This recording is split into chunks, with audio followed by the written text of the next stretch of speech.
Imagine waking up to find your entire life savings, your home, your future, simply gone, vanished. This isn't a nightmare. It was the chilling reality that gripped a nation overnight. This is the story of how an entire country, once riding high on prosperity, was brought to its knees, shattered by an unseen enemy. We're about to peel back the layers of the Great Depression, not just the dates and figures, but the raw human struggle, the fear, and the unyielding spirit that rose from the ashes. Get ready, because history is about to feel very, very real. The year was 1929. The Roaring Twenties had been a party, a dance with dizzying wealth. Fortunes were made on paper, promises exchanged like confetti. Everyone, it seemed, was getting rich.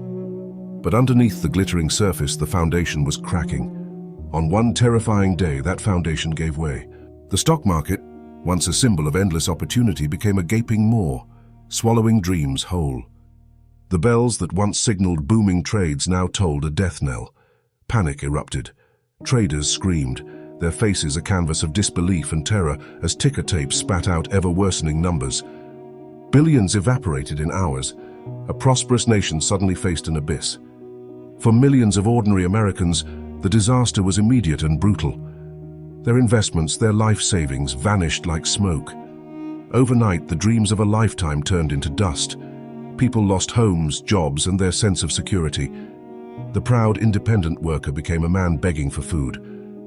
Then came the domino effect. Banks, once seen as impenetrable fortresses of finance, began to falter. People, gripped by fear, rushed to withdraw their remaining pennies, creating runs that no institution could withstand. One by one, their doors closed, locking away what little hope people had left. The once bustling streets grew quiet, shops emptied, factories stood silent. The gears of industry ground to a halt. There was no work, no money, and for many, no hope. America struggled. Empty factories became monuments to a broken promise.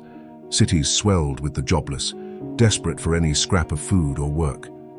Long lines of hungry men and women stretched for blocks, waiting for a bowl of soup, a piece of bread.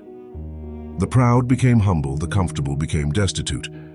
And as if the economic collapse wasn't enough, nature unleashed its own fury. The Dust Bowl. Years of unsustainable farming practices combined with relentless drought turned vast swathes of the American heartland into a barren wasteland. Gigantic dust storms, black blizzards rolled across the plains, burying homes, suffocating livestock, and stripping away everything in their path. Families already clinging by a thread watched their farms disappear under a sea of dirt. They packed what little they had into worn-out cars and migrated west, chasing rumors of work, becoming refugees in their own country. Close-ups of worried, tired faces reflected the widespread despair. Out of this profound desperation, makeshift towns sprang up on the edges of cities, shanty towns derisively called Hoovervilles after the then president. These settlements, built from scrapwood, cardboard, and tin, were raw symbols of the nation's failure. People lived side by side, sharing meager resources, their resilience a quiet testament to their will to survive. A new voice emerged from the darkness. A man with a plan, a promise of change, Franklin D. Roosevelt. His radio speeches, delivered with calm authority, reached into every home, every shantytown, offering a beacon of hope. His words, firm and clear, cut through the static, reminding Americans that the only thing they had to fear was fear itself. This wasn't just talk, it was action. Roosevelt's New Deal launched ambitious public works projects. Men who had been idle, lost, now had purpose.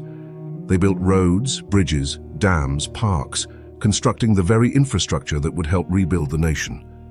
These projects provided jobs, injected money into the economy, and most importantly restored a sense of dignity and collective purpose. From the dust and despair, a faint but growing spark began to glow. America, battered and bruised, started to heal, one job, one meal, one moment of hope at a time. The sound of tools clanging, laughter, and people working replaced the oppressive silence. Follow for more powerful, true history. Even in the darkest collapse, resilience rises. Subscribe for more untold history.